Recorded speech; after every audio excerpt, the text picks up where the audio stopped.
एक माँ कभी अपने बच्चे से हाथ नहीं खींचती। बच्चे की जान माँ के पास अमानत होती है, और माँ की जान वो तो अपने बच्चे ही में होती है बेटी। ये जो नन्हा सा दिल है ना, जब किसी के अंदर धड़कने लगे ना, तभी इंसान को समझ में आता है जिंदगी क्या है। जब भी जरूरत हो मुझे जरूर बताना, बस इतना काफी है।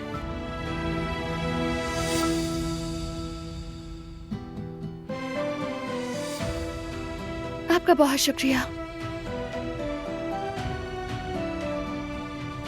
डरो मत, ये कारा बेबच्चा है,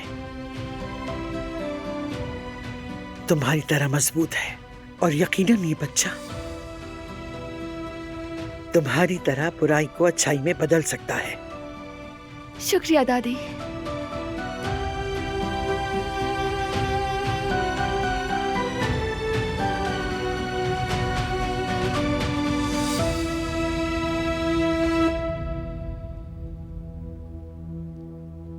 या रब, मेरे बारान, मेरी दिलान बेटी और मेरे नन्हे पोते का सहारा बन।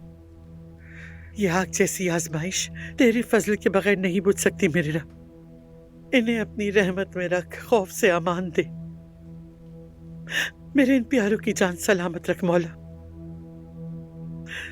आमीन।